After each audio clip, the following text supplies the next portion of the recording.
이번에 깊은 동굴에 들어갔다가 정말 죽을 뻔했던 아이들이 있습니다. 태국의 청소년 축구팀 아이들이 훈련을 마치고 동굴에 들어갔다가 갑자기 비가 오는 바람에 아주 깊은 동굴에 갇히게 되었습니다. 이 태국 당국은 한 1000명 되는 수색대를 조직해가지고 이 청소년 축구팀을 찾았는데 13명이나 되는 이 축구팀 아이들과 코치를 찾기 위해서 대대적인 수색을 했습니다. 또 독일이나 호주나 이런 데서 아주 이런 동굴 탐사 전문가를 초빙을 해가지고 결국은 물이 가득 차 있는 동굴 저 구석에 있는 아이들, 열흘이나 굶고서 삐쩍 말라 있는 그 청소년들을 살아있는 것을 다 찾아내게 되고 구조하는 데 성공을 했습니다. 그들이 발견이 되고 구조가 되어서 다행이지, 만약 아무도 그들이 거기에 있는 것을 모르고 그냥 굶어 죽었다고 하면 그 청소년들의 죽음은 너무나도 외롭고 비참한 죽음이 되었을 것입니다. 이와 같이 나의 어려운 사정을 누군가 알고 있다는 것과 모르고 있다는 것은 엄청난 차이가 있습니다. 누군가 알고 있을 때는 우리가 기대를 할 수도 있고 도움을 받을 수도 있지만, 혼자 버려져 있을 때는 참말로 비참한 가운데서 죽을 수밖에 없는 것입니다. 요즘은 이 컴퓨터 통신이 워낙 발달이 되어서 지구 저 끝에서 일어나는 일들을 화면이라든지 또는 대화를 통해서 전부 바로 옆에서 일어나는 것처럼 알 수가 있습니다.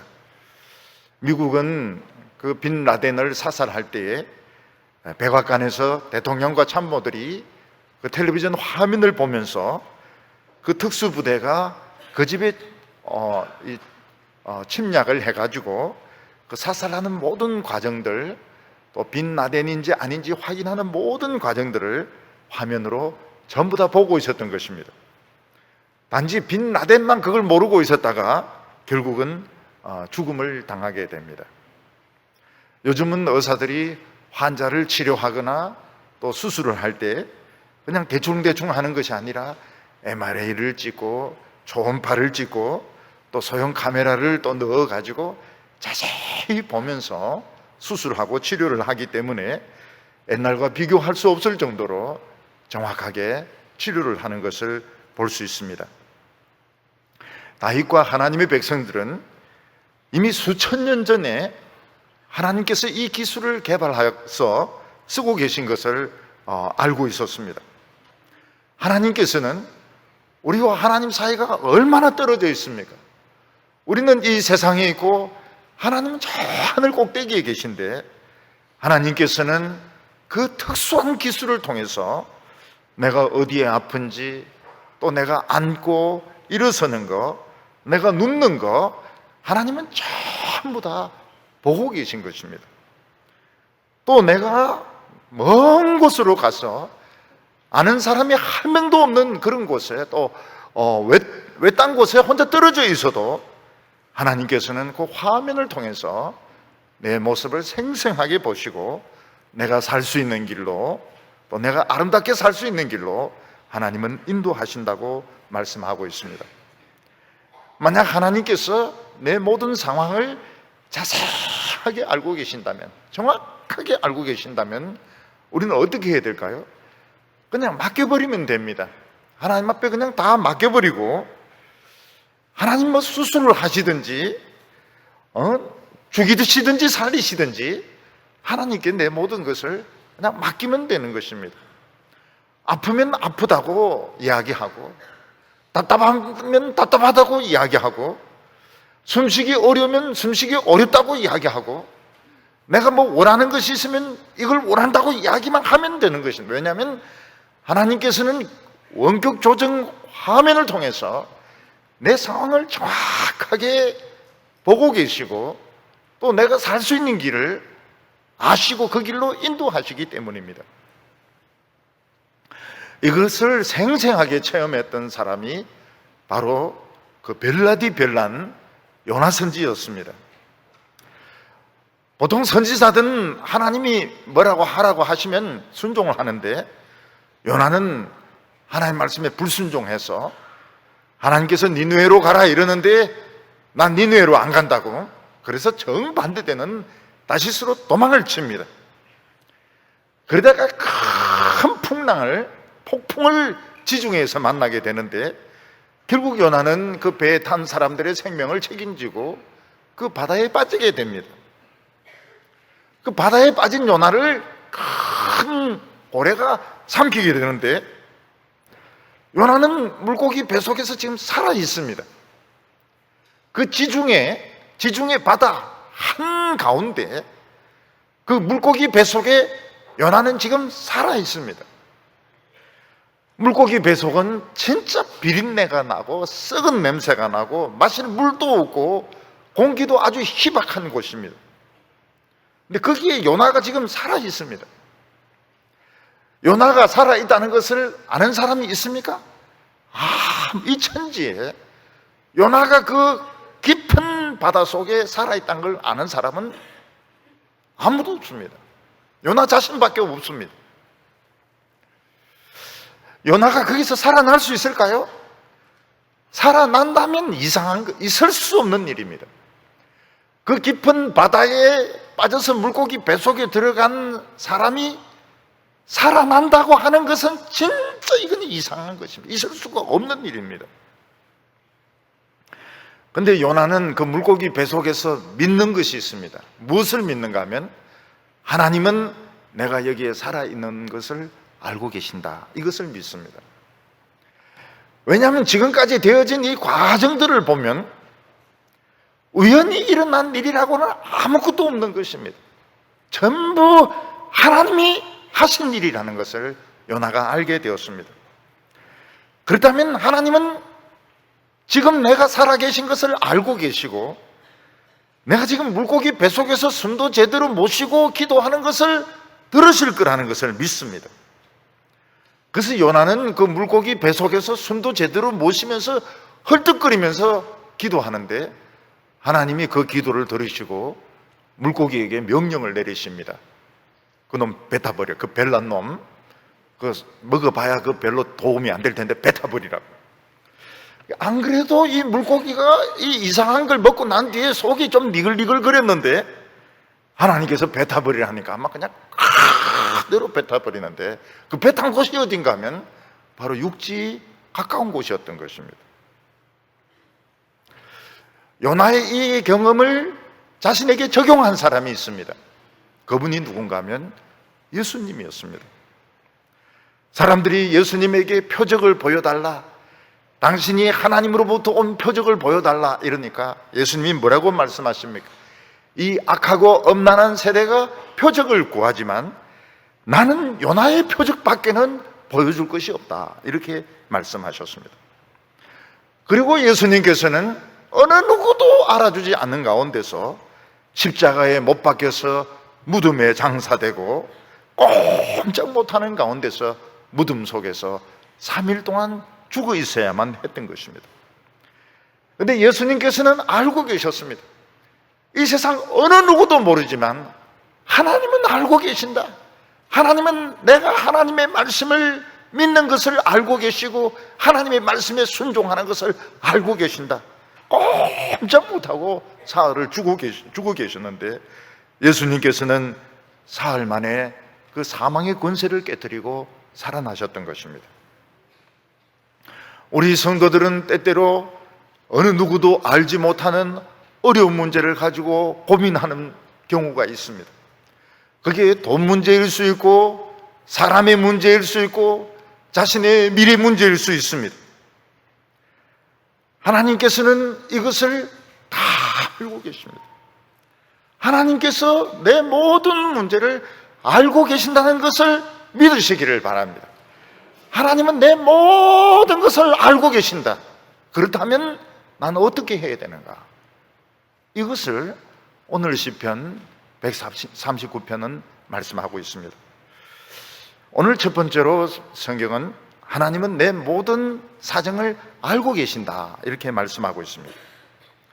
사람이 건강할 때는 뭐 앉고 일어서고 달리고 하는 거 아무 문제가 없습니다. 어린아이들은 앉았다가 일어서기도 하고 앉았다가 일어서기도 하고 밖에 나가서 뛰놀기도 합니다. 근데 사람이 큰 병이 들면 앉고 일어서는 것이 보통 어려운 문제가 아닙니다. 앉았다가 일어서려고 하면 참 이 손도 짚어야 되고 발도 짚어야 되고 뭐 짝대기 지팡이 같은 것도 짚어야 되고 이러는데, 서는 것이 보통 문제가 아닙니다. 앉는 것도 그냥 털썩 앉았다가는 큰일 납니다. 앉을 때도 천천히 앉아야 됩니다. 앉고 일어서는 문제가 보통 문제가 아닌 것입니다.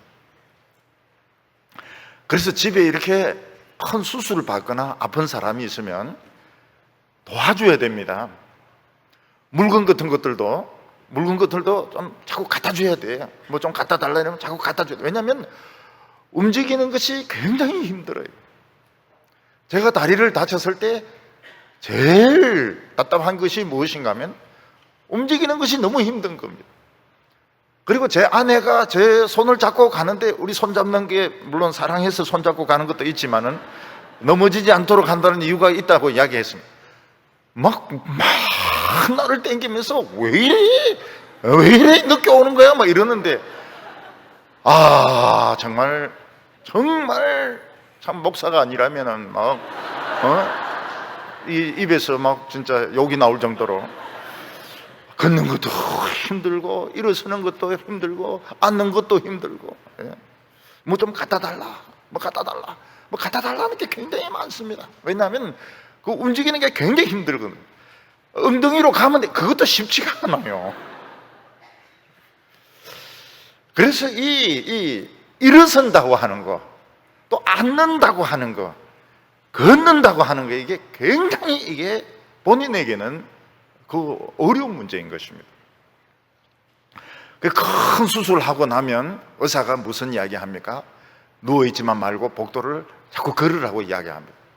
근데 그 한 걸음 한 걸음 이 걷는 것이 굉장히 힘들어요. 그 복도를 걷는 것이. 옛날 같으면 그 복도 걷는 거, 그거는 일도 아니죠. 계단도 일이 아니죠. 그러나 수술 받은 환자에게는 그 한 걸음 한 걸음 이 뭐 잡고 이 링거병 든 그 기둥 잡고 걷는 것이 보통 일이 아닌 것입니다. 근데 다윗이 그걸 알았습니다. 다윗이 앉고 일어서고 걷는 것이 굉장히 힘든 것을 알았습니다. 그걸 보니까 성경에 없는 내용이 많습니다. 다윗은 전쟁을 많이 했기 때문에 많이 다치기도 했던 것 같아요. 칼에 찔리기도 하고 뼈가 부러지기도 하고 말에서 떨어지기도 하고. 근데 그러면서 치료를 받을 때 그 옛날에 그 일어서고 앉고 움직이는 것이 굉장히 힘들었던 것입니다. 오늘 139편 1절 말씀을 보면, 여호와여 주께서 나를 살펴보셨으므로 나를 아시나이다. 옛날 성경에는 여호와여 주께서 나를 감찰하시고 아셨나이다, 이렇게 말씀하고 있습니다. 하나님은 다윗의 모든 것을 보고 계셨기 때문에 지금 다윗의 상태를 너무너무 잘 알고 계셨던 것입니다. 물론 우리는 아프지 않고 병들지 않고 다치지 않는 것이 좋습니다. 그러나 사람이 이 세상에 살다 보면 안 아플 수가 없고 안 다칠 수가 없습니다. 근데 우리가 막상 남들이 다쳤을 때, 남들이 휠체어를 타고 있을 때, 남들이 아파 누워 있을 때 그냥 아무것도 아닌 것 같지만, 실제로 자기 자신이 한번 아파 보면 일어서는 거, 앉는 거, 눕는 것도 보통 힘든 것이 아닙니다.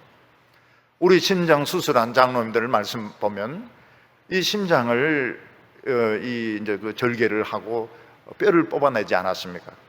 그러니까 평평한 그 침대에 눕지 못하는, 이게 당겨지기 때문에. 그래서 한 달 이상을 침대를 이제 세워가지고, 그리고 이제 자야 잠을 자는데 얼마나 그게 고통스럽고 아픈지 모릅니다. 근데 다윗이 경험했던 것이 무엇인가 하면 하나님은 그걸 다 알고 계시더라는 겁니다. 내가 힘들게 일어서는 거, 내가 힘들게 자리에 앉는 거, 또 내가 그 침대에서 누워가지고 고통스러워하는 것을 하나님은 너무나도 잘 알고 계시더라. 이것이 무엇인가 하면 하나님의 백성들만 가지고 있는 비밀입니다. 다윗은 사울 왕에게 쫓기다가 블레셋 가드 왕에게 망명을 하게 됩니다. 거기서 망명 생활 한 1년 몇 개월 이렇게 하는데 이스라엘하고 블레셋이 큰 전쟁이 벌어지게 됩니다. 그러니까 다윗은 자기 나라와 싸우게 된 겁니다. 블레셋에 망명하는 바람에 이스라엘과 싸우게 된 겁니다. 그래서 그래도 큰 소리 칩니다. 내가 앞장서서 내가 전쟁을 하겠다고. 근데 고맙게도 블레셋의 그 귀족들이 다윗을 보고 굉장히 싫어하는 겁니다. 저 사람이 여기 왜 있냐고. 저 사람이 나가면 틀림없이 우리를 배반하고 우리 목을 자를 텐데 저 사람이 왜 여기 있느냐고. 그 말이 정확한 말이었습니다. 다윗은 배반할 생각이 많이 있었습니다. 그러니까 이 가드 왕이 무슨 이야기를 합니까? 나는 데리고 가고 싶지만 이 블레셋 귀족들이 워낙 싫어하니까 너 있던 시글락으로 돌아가라고. 아침 일찍 돌아가라고. 그래서 아침 일찍 돌아가 보니까 어떻습니까? 자기 있던 곳이 약탈을 당해서 불을 질러가, 아말렉 족속들이 불을 질러가 다 타고 여자나 아이나 그 양떼 소떼 전부 약탈을 다 당했던 것입니다. 근데 아말렉 족속들이 그 유목민인데 유목민을 그 넓은 그 사막에서 어떻게 찾습니까? 또 일찍 새벽에 왔기 때문에 그나마 시간을 단축할 수 있었지, 만약 이스라엘과 전쟁하다가 돌아왔으면 한 명도 못 찾는 것입니다. 그때 다윗과 다윗의 그 신하들이 얼마나 울었던지, 울 힘이 없을 정도로 울었다고 말하고, 얼마나 통곡을 했던지, 그동안 자기들이 고생했던 거, 참았던 거 다 거기서 털어내놓고 통곡을 하는데 나중에는 울 힘도 없어가지고 끄끄 소리 내면서, 그리고 그 중에서 성질 나쁜 사람들은 돌을 들어서 다윗을 쳐 죽이려고 했습니다. 이놈아, 너 때문에 우리 아이들 옆에 내 다 뺏기게 해도 돌로 쳐 죽이려고 했습니다. 근데 다윗은 그때 하나님을 믿습니다. 그리고 그 에봇이라는 제사장의 그 앞에 있는 그 조끼를 가져오라 그래가지고 하나님한테 묻습니다. 하나님, 지금이라도 우리가 추격하면 그 우리 가족과 아이들을 찾을 수 있습니까? 네, 하나님의 대답이 뭡니까? 예스입니다. 예스. 찾을 수 있다는 겁니다.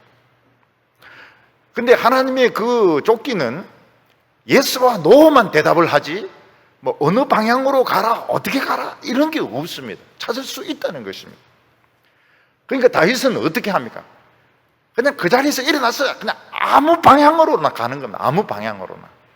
하나님이 찾을 수 있다고 하니까 아무 방향으로 가는 겁니다. 600명 중에서 200명은 너무 지쳐가지고 못 따라오니까 그냥 두고 400명을 데리고 그냥 아무 데나 가는 것입니다. 가다 보니까 사람이 하나 쓰러져, 애가 하나 쓰러져 있어요. 자기도 지금 급한데 길이 지금 쓰러져서 지금 죽었는지 살았는지 그 사람에게 관심이 갑니까? 근데 역시 그 하나님의 사람들은 달라요. 그 애를 이렇게가 물을 주고 양식을 주고 먹을 것을 빵을 주고 이래가지고 애 의식을 돌려놓습니다.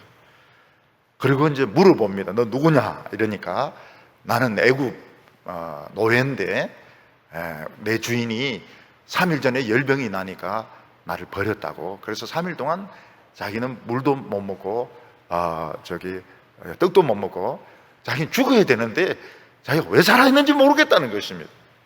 근데 알고 보니까 그 시글락 다윗의 그 도시를 공격해서 불질렀던 바로 그 아말렉 사람의 노예였던 것입니다. 그 다윗은 그 애굽 소년에게 너 주인에게 우리를 데려갈 수 있느냐 물어보니까 아유, 나를 살려줬는데 데려가야죠. 그래서 다윗이 그 애의 인도, 그 길에 쓰러진 그 애의 인도를 따라가 보니까 그 아말렉 사람들이 그 막 불을 피워놓고 춤추고 술 마시고 막 난리가 난 겁니다. 얼마나 많은 약탈을 했는지 막 전부 춤추고 뭐 난리가 났어요. 다윗이 다 기다리고 있다가 밤이 깊어졌을 때 치기 시작합니다. 근데 가족들 중에 죽은 사람 한 명도 없어요. 아이들 중에서 죽은 사람 한 명도 없습니다. 그리고 이 마을 저 마을 이 도시 저 도시 약탈해가지고 그걸 다 뺏으니까 재산이 엄청나게 많았던 것입니다. 다윗은 부자가 되어버렸어요. 도둑놈을 쳐가지고 도둑질한 거 가져오니까 부자가 되어버렸어요. 거기서 다윗은 너무나도 정확하신 하나님을 또 깨닫게 됩니다. 만약에 블레셋 사람들이 자기를 질질 끌고 다녔더라면 자기 가족은 영원히 못 찾습니다. 근데 자기를 싫어하는 거예요. 귀족들이 너무 싫어하는 거예요. 그래서 여러분들이 직장 생활 하다가 또 무슨 일 하다 누가 너무너무 싫어하면 고맙다고 이야기하시기 바랍니다. 왜냐하면 거기에 하나님의 깊은 뜻이 있기 때문에. 그런 사람들이 자꾸 좋아하면 이거 문제가 심각합니다. 자꾸 붙들고 이러면 심각해져요. 그냥 나를 그냥 못 살게 굴고 미워하고 이러면 하나님의 깊은 뜻이 있는 거죠. 그리고 아침 일찍 떠나러 가면 빨리 떠나야 돼. 그리고 그 길에 쓰러진 그 애도 3일 전에 그 열병이 나가지고 주인이 버렸는데, 주인이 또 싣고 갔으면은 싣고 가거나 땅에 파묻어 버리거나 뭐 이렇게 했으면 못 찾는 건데 버려놓고 가는데 얘가 살아있는 거예요. 3일 동안 3일 동안 열이 팍 끓으면서 물도 못 마시고 양식도 못 먹으면서도 살아있는 것입니다. 그래서 하나님이 나의 안고 일어서는 것을 알고 계신다고 하는 것은 하나님이 나를 치료하고 계시며 하나님은 나를 아름다운 길로 인도하신다, 이런 뜻인 것입니다.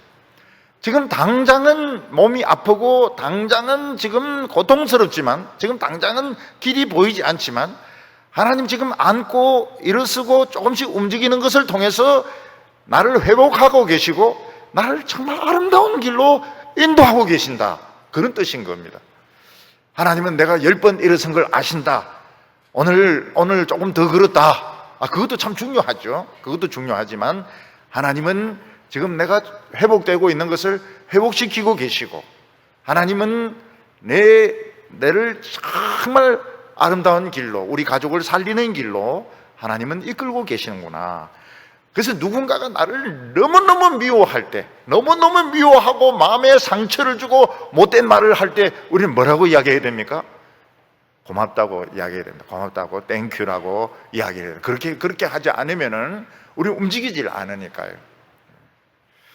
2절과 3절 보면 주께서 나의 안고 일어섬을 아시고 멀리서도 나의 생각을 밝히 아시오며 나의 모든 길과 내가 눕는 것을 살펴보셨으므로 나의 모든 행위를 알고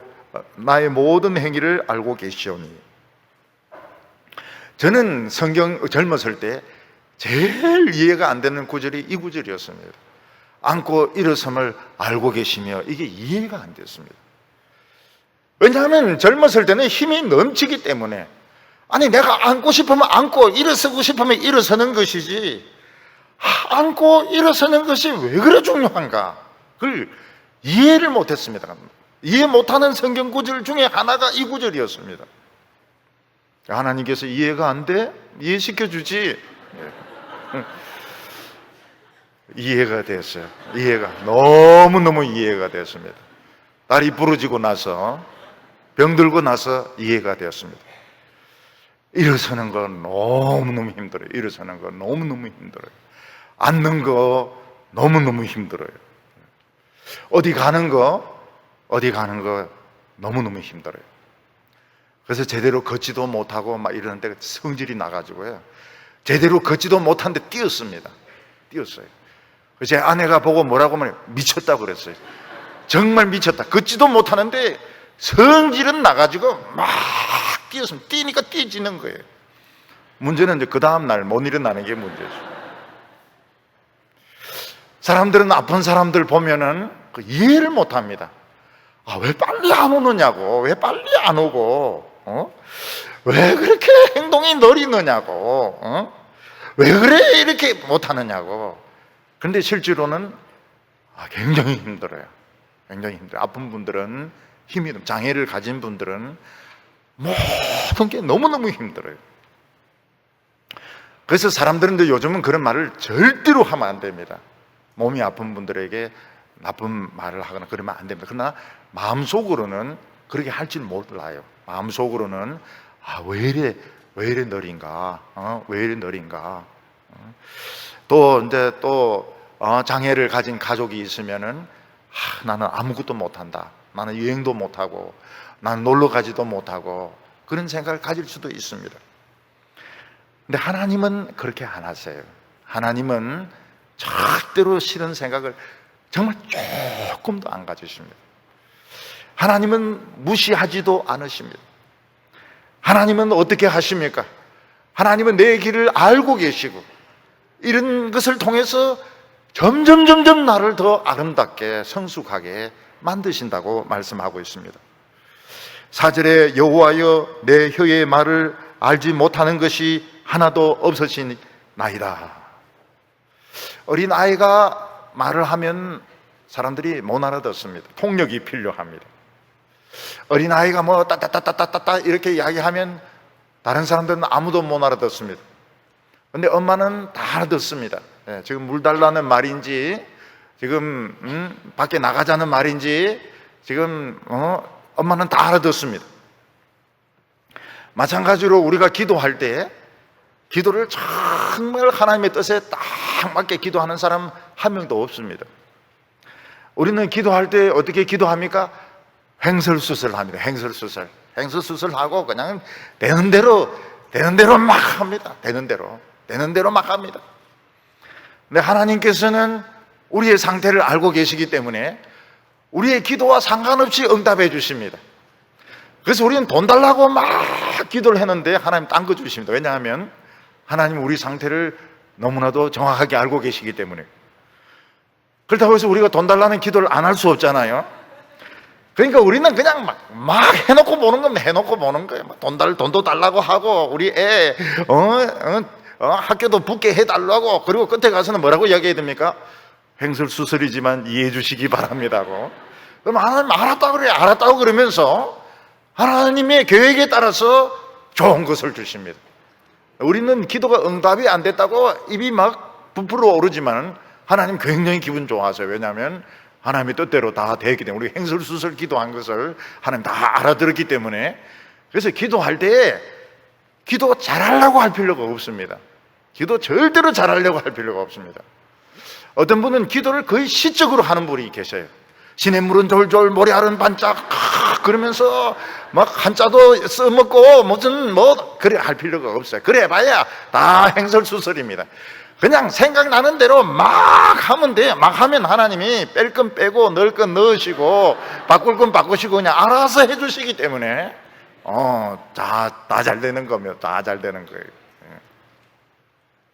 5절에 주께서 나의 앞뒤를 에워 싸시며 내게 안수하셨나이다. 어떤 사람이 다쳤습니다. 큰 수술을 했습니다.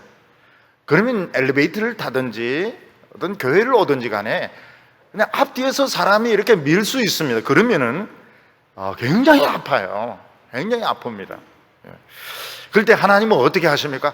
앞뒤로 하나님은 에워싸 가지고 사람들이 나를 밀지 못하도록, 내 아픈 부분이 다른 사람에게 닿이지 않도록 하나님께서 앞뒤로 이렇게 막아주시고 머리에 이렇게 안수를 해주십니다. 머리에 안수하시는 이유가 뭘까요?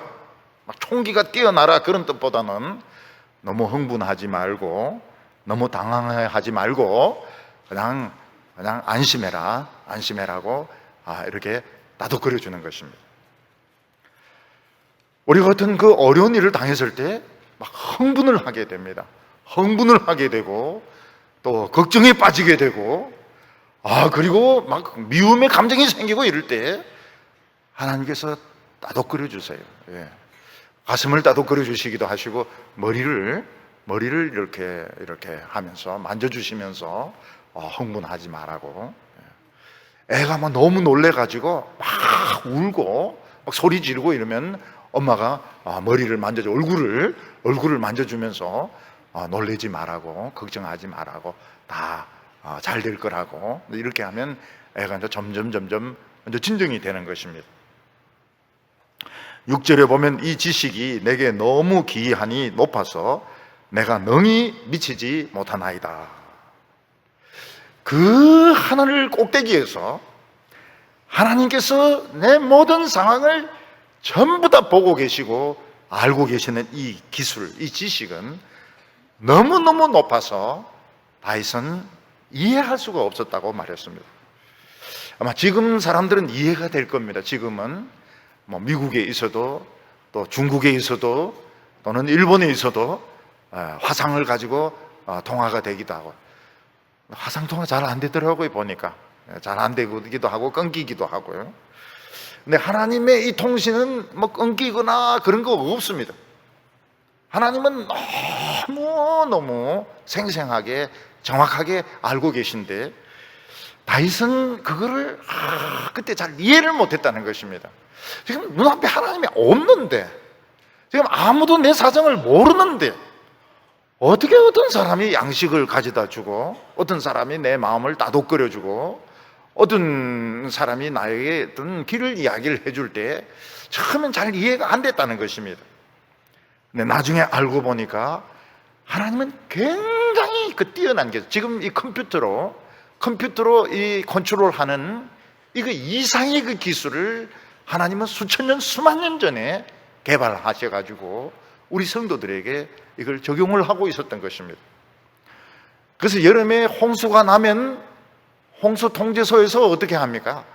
일일이 그 댐에 가지 않아도 컴퓨터에 쫙 수위라든지 그 다음에 뭐 강수량이 쫙 다 나옵니다. 그러면 거기서 통제를 하면 수문 10건 열고 닫을 건 닫고 그러면서 쫙 통제가 되거든요. 마찬가지로 하나님은 내 모든 상황들을 하나님은 다 알고 계시고 다 보고 계시기 때문에 하나님께서는 그 하늘에서 모든 것을 다 통제를 하는 것입니다. 그래서 다윗은 이 기술이 너무너무 신기해가지고 어떻게 딱 그렇게 정확하게 맞아떨어질 수 있는지, 딱 굶어 죽기 직전에 딱 양식이 생길 수 있는지, 어떻게 이렇게 정확하게 맞아떨어질 수 있는지 다윗은 이해를 하지 못했다고, 그 지식이 너무 높아서 자기는 거기에 미치지 못했다고 말을 하고 있습니다. 그렇지만 하나님은 우리 한 사람 한 사람의 사정을 지금 다 보고 계십니다. 전부 홍수 통제하듯이, 태풍을 통제하듯이 전부 다 지금 통제를 하고 계신 것입니다. 오늘 두 번째로는 하나님은 어느 곳이나 다 계신다고 말하고 있습니다. 사람은 다 똑똑하고 유능한 것 같지만 혼자 있으면 맥을 추지 못합니다. 무인도에 고립이 된다든지 아니면 산에서 혼자 떨어지게 된다든지 그렇게 되면 결국은 막 헤매다가 굶어 죽습니다. 그냥 도시에 있기 때문에 똑똑하고 유능한 것 같지만 사람은 혼자 떨어지면 아무것도 할 수가 없습니다. 그런데 놀라운 것은 뭔가 크리스찬들이 발견한 것이 뭔가 하면 혼자 그렇게 고립이 되었을 때 거기에 하나님이 계시더라는 것입니다. 무인도에도 계시고 하나님은 높은 산에도 계시고 하나님은 표류하는 중에도 계시고 하나님은 내가 어느 곳에 계시든지 하나님이 계시더라는 것입니다. 그래서 7절과 8절 보면 내가 주의 영을 떠나 어디로 가며 주의 앞에서 어디로 피하리까? 내가 하늘에 올라갈지라도 거기 계시며 스올에 내 자리를 펼지라도 거기 계시나이다. 하나님의 영을 떠나서 가는 것은 두 가지 경우를 생각할 수 있습니다. 하나는 무엇인가 하면 하나님으로부터 도망치는 것입니다. 예배드리고 찬송 부르고 교회 가는 것이 너무너무 부담스러워서 멀리 도망치는 사람이 있습니다. 하나님의 영을 떠나서 멀리 떠나는 사람이 있습니다. 이민을 가버린다든지, 교인들 얼굴 보기 싫어서 그냥 목사 보기 싫어서 막 멀리 이민을 가버린다든지, 아니면 나를 아는 사람이 아무도 없는 나라로 가버린다든지, 불가리아 이런 데로 간다든지. 어떤 목사님은 이제 이 교회에 계시니까 계속 설교를 해야 되지 않습니까? 설교를 해야 되고 새벽 기도를 해야 되고. 그래서 주의 영을 떠나서 멀리 멀리 가겠다. 그래서 이분은 멀리 외국에 갔습니다. 그래서 새벽 기도도 안 하고 성경도 안 읽고 설교도 안 하고, 뭐부터 하러 가는가 하면 빠진코를 하러 간 것입니다. 주의 영을 멀리 떠나서 빠진코나 해야 되겠다고. 그래서 막 하고 있는데 옆을 보니까 굉장히 잘 아는 장로님이 또 막 하고 있더라는 것입니다. 결국은 어디로 가든지 그 주의 영이 다 있더라는 것이죠. 그 장로님도 들켜가지고 굉장히 미안해하고, 이 목사님도 아이고 뭐 그냥 설교 자료 구하려고 한번 해봤다고 뭐 이렇게 거짓말을 하면서. 어떤 때는 하나님의 말씀이 너무 나를 압박하고 부담스럽기 때문에 우리는 먼데 이사를 가서 교회도 안 다니고 그냥 방탕하게 살고 그러고 싶은 생각이 들 때가 많습니다. 그래서 좋은 찬스가 뭡니까? 좋은 찬스가 군대 가는 게 좋은 찬스입니다. 군대를 가면서 줄을 떠나가지고 저 전방으로 가가지고 이제 담배도 피우고 술도 마시고, 그리고 이제 유학을 떠나고 막 이러면서. 근데 거기에 가보니까 또 보니까 예수 믿는 사람들이 있고 또 교회 가자고 그러고 이래가지고 결국은 신앙이 더 좋아지는 사람들이 있습니다. 신앙이 유학 가가지고 신앙이 굉장히 좋아지는 사람들이 있어요. 주의 영을 떠나가지고 멀리 간 줄 알았는데 거기 보니까 거기 하나님이 계시다라는 것입니다. 요나는 주의 영을 떠나서 저 니느웨로 가가지고, 니느웨로 가서 뭐 하려고 했는지 모르겠어요. 술 장사를 하려고 했는지 뭐 하려고 니느웨까지 가려고 했는지 모르겠습니다. 목회를 하려고 니느웨로 간 건 틀림없이 아닙니다. 근데 결국은 고레배 속에 들어가고 거기서 더 열심히 기도하게 됩니다. 한평생 한 기도보다 더 많은 기도를 고레배 속에서 막 기도를 해가지고 결국은 또 선교사로서 또 니느웨로 가게 됩니다. 선교사님들이 선교하러 갈 때 제일 마음에 걸리는 게 누군가 하면 요나입니다. 요나. 왜냐하면 또 안 간다 했다가 또 물고기 뱃속에 또 들어갈지 모르니까 하나님이 가라 또는 어디서 요청이 오고 이럴 때 딱 거절 못하는 것이 뭔가 하면 요나 때문에 그런 겁니다. 요나 때문에. 물고기 뱃속, 고래 뱃속은 그래도 조금 여유가 있지만 칼치 뱃속에 들어가면은 더 이거는 큰일이기 때문에 결국은 이걸 거절을 못하는 겁니다. 목회자들은 거절을 못해요. 요나 때문에. 어떤 사람은 하늘 꼭대기까지 올라갔습니다. 인기가 막 올라가가지고 막 사람들이 막 팬레타들이 막 몰려오고 이거 올라가 하늘 꼭대기까지 올라갔습니다. 얼마나 인기가 올라간지 몰라요. 이 꼭대기까지 올라가니까 어떻습니까? 하나님이 이놈, 네 제정신이냐? Are you crazy? 그게 바로 사도 바울 아닙니까?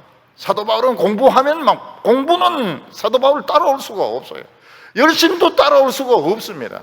서대반 죽이는데도 막 거기서 어떤 책임 같은 걸 졌습니다. 올라가다가 예수님을 딱 만났는데 네 무슨 짓 하고 있느냐? 네 무슨 짓 하고 있느냐? 누구신데요? 네가 핍박하는 예수다. 아이고 죽었구나. 나 이제 죽었구나. 그래서 올라가는 게 좋지가 않습니다. 찬송가는 올라가 그 부르더라도 적당하게 이렇게 올라가야지. 너무 인기가 올라가면 하나님 만나게 됩니다. 성난 하나님을 만나게 됩니다. 어떤 사람은 너무 침체돼 가지고 살 의욕도 없고 살고 싶은 맛도 없고, 그래서 자리를 음부에 펼쳐서 무덤에 자리를 펴놓고 이제 자기 죽을 날을 기다리고 있습니다. 죽을 날만 이제 기다리고 있습니다. 누가 어깨를 턱턱 치면서 일나라 그래. 일나라고 보니까 하나님입니다. 하나님. 지금 여기 무덤에 여기 자리 깔아놓고 뭐 하고 있느냐고. 멀쩡한 놈이 일어나라. 그게 누굽니까? 엘리야 아닙니까? 엘리야 로뎀 나무 밑에 거기서 죽여달라고 이러니까 천사가 건드리면서 그만 먹으라. 그러면서 떡 먹고 음식 먹고 자라고, 음식 먹고 또 물 마시고 잘하고, 그러고 나서는 저 호렙산으로 또 가게 합니다. 인기가 올라가는 것도 좋은 게 아니고요, 침체돼가지고 무덤 사이에 자리 깔아놓고 죽는 날짜를 기다리는 것도 좋은 게 아닙니다. 요셉은 애굽으로 종으로 팔려갔습니다. 또 거기서 감옥에 들어가서 죄수들 시종을 듭니다. 경상도 말로 시다바리. 그 죄수들 또 돌보는 일을 합니다. 감옥 안에서 요셉은 나는 이러다가 죽는구나. 요셉이 이 감옥 안에서 나갈 수 있는 가능성은 제로였습니다. 그러다가 찬스를 잡았어요. 술 마시는 그 왕의 술을 책임진 그 간원의 꿈을 풀어준데 그냥 그 사람이 요셉을 배신했습니다. 요셉은 너무너무 절망하고 좌절했어요. 그 감옥은 요셉의 무덤이었습니다. 요셉은 무덤 속에서 꿈을 가집니다. 하나님은 나를 알고 계신다고. 나의 일어섬과 나의 앉는 것과 나의 하루하루의 생활을 하나님은 알고 계신다고. 때가 되었을 때 하나님은 요셉을 감옥에서 꺼내어 주셔서 총리가 되게 하시고 요셉의 그 꿈을 이루어 주셨던 것입니다. 9절과 10절 보면 내가 새벽 날개에 치며 바다 끝에 가서 거할지라도 거기서도 주님의 손이 나를 인도하시며 주의 오른손이 나를 붙드시리이다. 새벽 일찍이 바닷가에 가면 어떻습니까? 먼 곳으로 갈 그 새들이 그 날개를 치면서, 새벽 날개를 치면서 벌써 먼 곳으로 이동하기 시작합니다. 이 철새들의 이동 거리는 수천 킬로가 됩니다. 돌아오지 않을 것입니다. 지금 날개 치면서 저 땅 끝까지 날아가기, 시베리아에서 저 남쪽 대만 이런 데까지 날아갑니다. 어떤 때는 나는 다시는 돌아오지 않을 것이다, 못 돌아올 것이다, 이런 생각을 가지고 정말 새벽에 일찍이 짐을 싸가지고 야반도주 하듯이 미국으로 떠나고 또 남미로 떠나고 호주로 떠나고 그런 경우가 있습니다.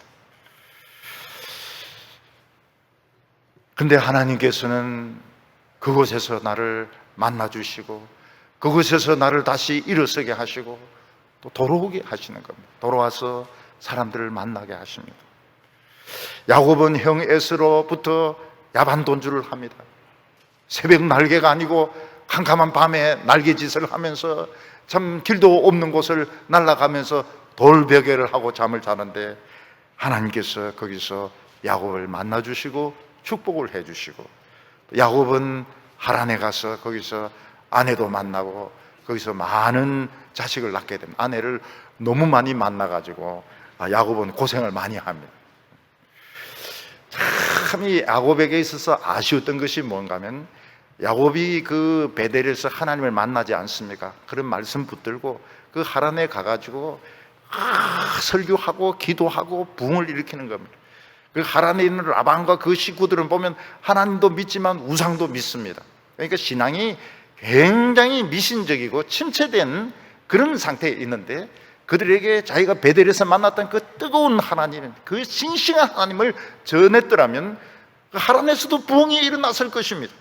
또 거기서 부인 4명을 만나가지고 막 그 시달리고 그냥 이런 것이 아니고 하나님께서 그에게 맞는 사람을 만나게 해주셨을 것입니다.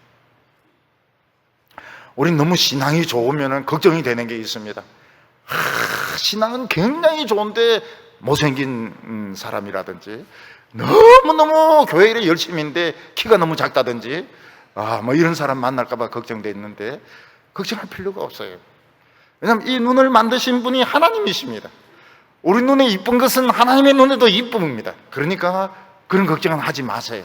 하나님은 나로 하여금 그냥 못생기고 신앙 좋은 사람하고 억지로 결혼시키를 하지 마세요. 그런 결혼하지 마시고 그런 걱정도 하지 마세요. 하나님 눈이나 우리 눈이나 다 똑같은 눈이기 때문에, 똑같지는 않지만 차원은 많이 틀리지만은 하나님도 아름다운 걸 아시기 때문에 걱정할 필요가 없습니다. 12절에 주께서 흑암이 주께서는 흑암이 숨기지 못하며 밤이 낮과 같이 비추나니 주에게는 흑암과 빛이 같음이니이다. 우리는 캄캄하면 아무것도 못합니다. 요즘은 전자장치가 발달이 돼가지고 캄캄해도 그냥 생생하게 이걸 다 압니다. 사람의 형체라든지 움직임이라든지 이런 미사일 공격이라든지 하여튼 밤에 다 합니다. 비행기가 이렇게 착륙하라든지 이거 다 유도 같은 거 캄캄한 밤에도 얼마든지 할 수 있습니다. 하나님은 캄캄한 곳에도 계신다는 겁니다. 계시고 나와 함께 계신다고 말하고 있습니다. 근데 우리가 이제 한번 생각해 보십시다. 오늘 말씀 보니까 참 좋은 것 같은데 한번 생각해 보십시다. 우리가 어디 가도 하나님이 계신다면 하나님에게 질리지 않을까요? 우리가 어떤 교인이 있는데 보니까 시장 가도 그 사람 있고 은행 가도 그 사람 있고 학교 가도 그 사람 있고 어디 가도 그 사람, 버스 타도 그 사람 있고 이러면은 굉장히 질리지 않을까요? 마찬가지로 우리가 어디 가도 새벽 날개 치면서 야반 도주 해가지고 딴 것까지 아메리카, USA까지 갔는데 거기 하나님이 어서 오너라 이렇게 한다면 우리 하나님에게 질리지 않을까요? 사실 질릴 때가 있습니다. 질릴 때가 있습니다. 우리는 하나님이 안 계신 곳에 가고 싶을 때가 있습니다. 하나님 안 계신 데 가가지고 뭘 하고 싶습니까? 그래서 만화책도 실컷 보고 게임도 실컷 하고 죄 실컷 짓고 싶은 그런 마음이 있습니다. 근데 하나님이 우리를 놔주시질 않으세요. 내 마음대로 살고 싶어서 하나님으로부터 멀리 도망치고 싶은데 하나님은 꽉 잡고 나를 놔주시지 않습니다. 저도 하나님께 간절히 기도를 드렸습니다. 하나님 30분만 저를 좀 놔주실 수 없나요? 왜 그래? 도망치려고요. 절대로 안 된다 이놈아. 절대로 안 된다 이놈아. 꽉 잡으셔가지고 숨도 쉴 수 없을 정도로 숨을 쉴 수가 없어요. 하나님이 꽉 잡으시면 숨을 쉴 수가 없습니다. 제가 숨을 못 쉰 적이 많습니다. 하나님이 꽉 잡으셔가지고. 에이고 우리 목사님은 막 교회만 계시고 성경만 읽고 기도만 하고 제가 그러고 싶어서 그런 게 아니에요. 저는 도망치는 거 굉장히 좋아합니다. 저는 도망치는 거 굉장히 좋아해요. 스릴이 있습니다. 스릴이 있어요. 잡히면 어쩔 수가 없어요. 잡히면 어쩔 수가 없습니다.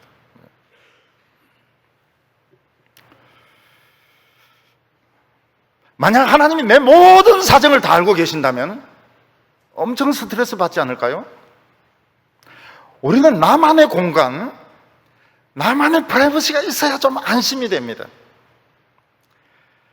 그래서 이 이름 있는 분들의 그 자녀들이요 굉장히 스트레스를 받아요.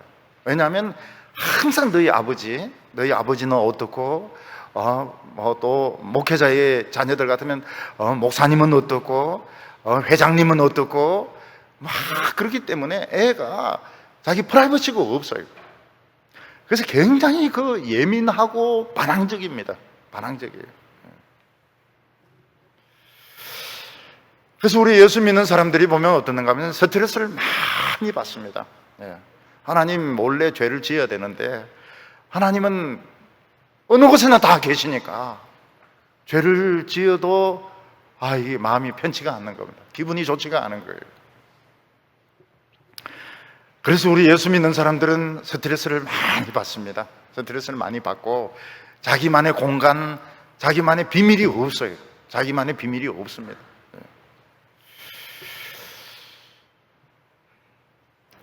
그러면 우리는 너무 불행하지 않을까요? 나만의 공간, 나만의 프라이버시가 없고 맨날 어디 가든지 시장 가도 하나님 계시고 학교도 하나님 계시고 여행 가도 하나님 계시고 이렇게 한다면 나는 언제 춤을 추고 언제 내 마음대로 놀 수 있을까요? 우리가 이제 그런 마음을 먹으면 참 이 하나님이 어디나 계신다는 게 부담스럽습니다. 그런데 우리가 하나님을 신뢰하면 안심이 됩니다. 요새까지 하나님을 신뢰한다면 애굽에 가서도 기다릴 수가 있습니다. 애굽에 가서도 참을 수가 있습니다. 요나같이 물고기 뱃속에서 지금 산소도 없고 물도 없고 썩은 냄새가 나는 그곳에서도 하나님을 기다릴 수가 있습니다. 그래서 우리는 같은 신앙생활을 하면서도 행복하게 신앙생활을 할 수 있고 불행하게 신앙생활을 할 수 있습니다. 불행한 신앙생활은 뭡니까? 할 수 있으면 도망치려고 하는 겁니다. 할 수 길을 쓰면서 도망치는, 어떻게 하면 이 설교를 안 들을 수 있을까? 이 설교를 안 들을 수 있을까? 귀에 막 그 솜으로 틀어막은데도 또 살살 들리는 거예요. 이거 안 들을 수 있을까? 그러니까 신앙생활 하면서도 굉장히 힘들게 신앙생활, 그리고 남는 게 없어요. 나중에 늙어서 그 사람은 끈진 것이 하나도 없습니다. 예수님이 뭐라고 말씀해? 너는 허송세월했어. 너는 허송세월했어. 직장에서 뭘 하고, 그건 아무 소용이 없어. 그건 아무 소용 없고 너는 허송세월을 한 거예요. 너는 한평생을 참 좋은 재능을 가지고 나는 참 좋은 기회를 줬는데 너는 한평생을 허송세월을 했다고. 그러면서 나는 늘 모른다고 이야기할 겁니다. 그러니까 예수를 믿어도 그렇게 믿는 사람들이 있어요. 말씀 안 듣고 그냥 지멋대로 신앙생활을 합니다. 허송세월 하는 것 똑같아요. 안 믿는 것 똑같습니다. 예수님 앞에 섰을 때 넌 그게 신앙이 아니라고 이야기합니다. 넌 신앙생활 한 게 아니야. 난 총회장이고요, 큰 교회 목사고요. 그건 네 마음대로인 것이지 그건 넌 신앙이 아니라고 이야기합니다. 근데 우리가 요나같이 하나님을 신뢰하면 참 밀실에 있어도, 밀실에 갇혀 있을 때도, 정말 이런 어떤 독서실 같은데 이런 데 있을 때도 하나님 나와 함께 계시는구나. 그래서 참 열심히 공부해가지고 아주 큰 인물이 되기도 하고요. 지하 같은 이런 반지하에 살면서도 라면 끓여 먹으면서도 하나님께 감사하고요. 그런데 하나님이 함께 하시는 증거가 막 나타나는 것입니다. 오늘 이게 세 번째로 보면 하나님이 나를 그래 잘 아시는 것은 나를 만드셨기 때문이라고 말하고 있습니다. 13절에 주께서 내 내장을 지으시며 나의 모태에서 나를 만드셨나이다. 아기는 엄마 뱃속에서 만들어지게 됩니다. 요즘은 초음파라든지 여러 가지 기구들이 개발이 되어서 아기가 이렇게 지금 자라나고 있는 과정들, 또 손, 발, 남자인지 여자인지 이런 것들이 태어나기도 전에 인식이 됩니다. 근데 옛날에는 이런 게 전혀 없었습니다. 다윗 때 무슨 초음파가 있었습니까? 다윗 때 초음파가 없었습니다. 근데 그 안에서 손가락이 만들어지고 발가락이 만들어지고 귀가 만들어지고, 이게 굉장히 신기한 과정이었던 것입니다. 이 조산하는 아기들은 보면 기관이 덜 만들어지지 않았습니까? 그러니까 참 이 수술을 여러 차례 하게 됩니다. 여러 차례 하게 돼요. 기관이 덜 만들어져가지고. 하나님이 내 내장을 만드셨다고 말씀하고 있습니다. 여러분, 이 내장은 그냥 창자만 말하지 않습니다. 심장도 이야기하고요, 허파도 이야기하고, 위도 이야기하고, 뇌도 이야기하고. 하나님께서는 참 정교하게 내 안에 있는 속사람을 만드셨습니다. 15절에 내가 은밀한 데서 지음을 받고 땅의 깊은 곳에서 기이하게 지음을 받은 때에 나의 형체가 주의 앞에서 숨겨지지 아니하였나이다. 땅의 깊은 곳이라고 하는 것은 엄마 뱃속을 말합니다. 엄마 뱃속에서 내가 만들어지고 있는 것을 아무도 보지 못합니다. 근데 하나님의 모니터에서는 내가 처음 생성되는 그 과정부터 태어날 때 그때 과정까지 전부 다 하나님 앞에서 다 나타나고 있습니다. 하나님께서는 엄마 뱃속에서 내 오장육부를 만드시는데 그 중에서 제일 어렵고 난해한 부분이 뭔가 하면 내 영혼을 만드셔가지고 하나님을 믿도록 준비시켜 놓는 것입니다. 그래서 어린아이들도 보면은요, 참 그 예수 믿는 어린아이들은 달라요. 아주 달라요. 성품도 다르고 하나님의 말씀에 대한 그 감수성이 굉장히 다르고요. 기도도 하고요. 찬송은 진짜 최고입니다. 어린이들이 찬송이 최고입니다. 어른들 찬송은 그냥 너릿너릿하게 부르지만 애들 찬송은 그냥 악을 쓰면서 부르기 때문에 어린이 찬송이 열정적입니다. 근데 그런 부분이 굉장히 그 어려운 부분이라는 겁니다. 내 속에서 하나님을 믿을 수 있도록 준비시켜주는 과정, 그리고 심지어는 그 태 속에 있으면서 성령을 받는 겁니다. 태 속에 있으면서. 이 세례 요한 같은 경우에는 어머니 태 속에서 6개월 된 아기인데 그 예수님의 그 모친이 온다는 소리 듣고 애가 막 안에서 막 할렐루야 하면서 막 발로 차고 막 그 안에서 막 난리를 치니까 엄마도 아프다고 안 해요. 엄마도 막 흥분이 돼가지고 막 굉장히 성령 충만했던 것을 보게 됩니다. 아기도 성령 충만합니다. 아기도 그래서 임신해가지고 설교를 듣고 임신해서 찬송을 부르고 참 좋은 겁니다. 임신해서 머리채 잡고 싸우면은 좋지가 않아요.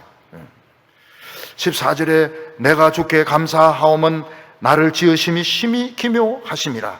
주께서 하시는 일이 기묘하면 내 영혼이 자라나이다. 아마 다윗은 어렸을 때부터 그 율법에 굉장히 민감했던 것 같아요. 그래서 하나님의 말씀을 들으면 애가 그냥 넛을 놓고 그냥 듣는 겁니다. 누가 하나님 말씀을 가르쳐 주면은 그냥 정신없이 그걸 빨아들이면서 듣는 겁니다. 이거는 하나님이 뱃속에서부터 그렇게 기묘하게 만드셨기 때문이라고 말하고 있습니다. 16절에 내 형질이 이루어지기 전에 주의 눈이 보셨으며 나를 위하여 정하신 날이 하루도 되기 전에 주의 책에 다 기록이 되었나이다. 완전한 인간의 형체를 만들어지기 전에도 하나님은 다윗을 보고 계셨고 그를 위하여 정한 날이 하루도 되기 전에, 아마 인간의 형체를 만들어지고 태어나기도 전에, 하루도 되기도 전에 하나님의 책에 다윗이라고 적어 놓았다고 말씀을 하고 있습니다. 부모는 자식들이 여러 명이 있지만 기질이 다 다르다는 걸 압니다. 어떤 자녀는 야단을 치고 좀 때려도 그냥 잘 받아들이는 애가 있는가 하면 어떤 애는 예민해가지고 야단 치면은 굉장히 역효과가 나는 그런 아이들도 있습니다. 그래서 그런 아이들은 야단을 절대로 치면 안 됩니다. 끝까지 기다려줘야 되고 격려를 해줘야 되고 그들의 이런 장점 같은 것을 이야기를 해줘야 됩니다. 엄하게 키운다고 해서 막 야단치고 이러면 깊이 그 상처를 받게 됩니다. 모세는 모든 남자아이들은 다 죽이라는 그런 바로의 명령하에 엄마가 이 아기를 낳았습니다. 근데 아기가 눈이 초롱초롱한 거예요. 엄마가 너는 죽으라고 난 아이가 아닌 것 같다. 그래서 엄마가 석 달을 숨깁니다. 근데 이 석 달을 숨기고 난 후에 애 목소리가 막 커지니까 엄마는 결단을 내립니다. 갈대 상자를 만들어 가지고 거기에 역청을 바르고 그리고 나일강의 갈대숲에 이 갈대 상자를 둡니다. 그때 만약 시간이 조금 더 지체가 되면 너무 더우니까 이 나일강은 굉장히 덥거든요. 애가 질식해서 죽을 수 있습니다. 또 물이 만약 새고 있다면 아기가 물에 빠져 죽을 수가 있습니다. 또 거기에 악어가 올 수도 있고 뱀이 올 수도 있습니다. 근데 희한한 것은 딱 그 정확한 시간에 바로의 공주가 모욕을 하러 오는데 갈대상자를 보는 겁니다. 갈대상자를 꺼내보니까 아기가 있는 거예요. 이분이 불임의 여성이었어요. 아기를 못 낳는 사람입니다.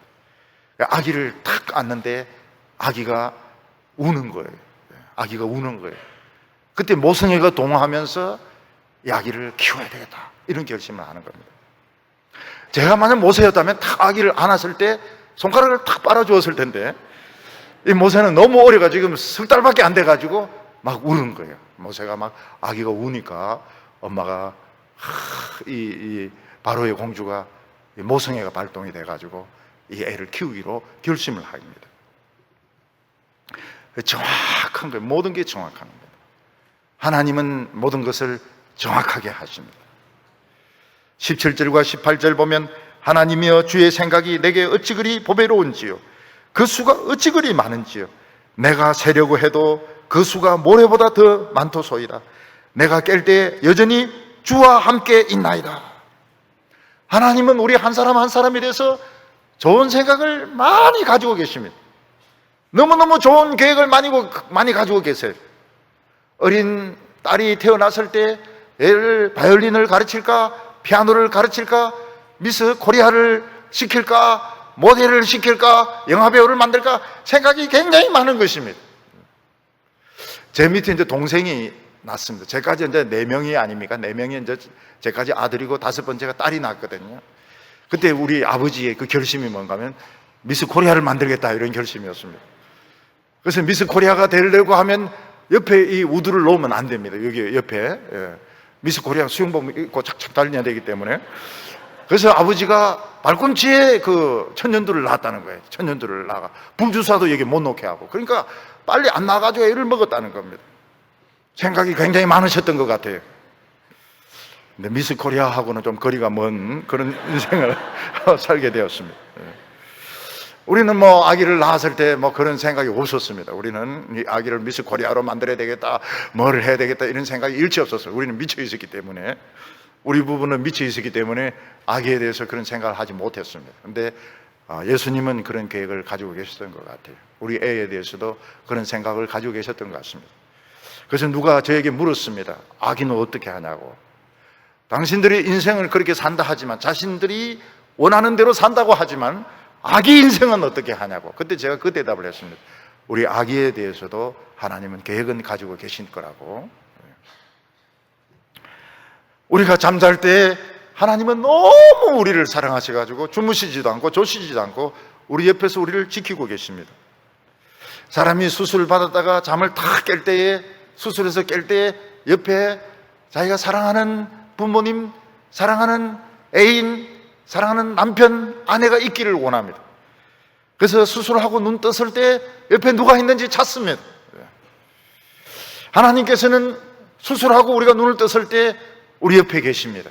내가 너 수술 받는 그 과정 전체를 내가 지켜보았노라고. 이 세상에는 하나님의 이런 비밀을 모르는 자들이 있습니다. 그런 사람들은 악한 자들이라고 말하고 있습니다. 이들은 하나님을 인정을 하지 않습니다. 하나님으로부터 많은 혜택을 받으면서, 하나님으로부터 많은 도움을 받으면서도 하나님을 인정하지 않고 하나님을 욕하고 입으로 거품을 흘리면서 하나님을 부정하고 예수 믿는 사람들을 그들은 우습게 합니다. 그들은 가치가 없는 사람들이고 그들은 쓰레기 인생을 살고 있는 것입니다. 나중에 하나님 앞에 섰을 때 하나님 뭐라고 말씀하십니까? 넌 인생 전체를 허비했어, 그렇게 말합니다. 하나님 없이 돈만 믿고 산 사람들, 이 세상에 출세가 전부인 줄 알고 사는 사람들, 그들은 인생을 허비한 사람들입니다. 왜냐하면 그들은 돈밖에 몰랐고 세상의 출세밖에 몰랐지 하나님의 비밀, 하나님의 오묘한 비밀을 몰랐기 때문입니다. 지금 우리는 하나님 안에 있습니다. 하나님이 여기 계세요. 하나님은 내 모든 사정을 알고 계십니다. 나의 앉고 일어섬과 나의 정신적인 고통, 육체적인 고통, 내 마음에 침체된 거, 성공하고 싶은 욕망들 다 알고 계십니다. 하나님은 나에 대해서 많은 계획을 가지고 있습니다. 그것을 찾으시기를 바랍니다. 내가 새벽 날개 치면서 땅끝까지 가더라도 우리는 행복할 수 있는 것은 하나님이 거기 계시기 때문입니다. 우리는 하늘 꼭대기 바다 저 속에 들어가도 행복할 수 있습니다. 왜냐하면 거기 좋은 경치가 있기 때문이 아닙니다. 돈이 있기 때문이 아닙니다. 좋은 음식을 먹어서 그런 것이 아닙니다. 하나님이 계시기 때문에 우리는 행복할 수 있는 것입니다. 우리 성도님들은 하나님 때문에 행복하시기 바랍니다. 음식 때문에, 인기 때문에, 돈 때문에 행복한 것이 아니고 하나님 때문에 행복한 우리 성도님들 다 되시기를 바랍니다. 기도드리겠습니다. 거룩하신 하나님 아버지, 우리를 사랑하여 주셔서 감사합니다. 우리는 내 힘으로 이 세상을 끝까지 살아남으려고 생각해서 너무너무 인생의 무거운 짐을 지고 살아갈 때가 많습니다. 우리는 사람을 의식하면서 힘들게 살아가고 있습니다. 이제 저희들이 하나님이 나와 함께 계신 것을 깨닫게 하여 주시옵소서. 하나님으로부터 달아나지 말게 하여 주시옵시고 하나님을 의지해서 하나님과 함께 행복한 저희들 되게 하여 주시옵소서. 오늘 저희들이 기도할 때 하나님 다 알아들으실 줄 믿습니다. 내가 여기서 무슨 생각하고 있고 무슨 고민을 하고 있고 무슨 걱정을 하고 있는지 하나님은 다 알고 계십니다. 하나님 아버지, 우리 기도를 들어주시고 인도하여 주시옵소서. 예수님의 이름으로 기도하옵나이다.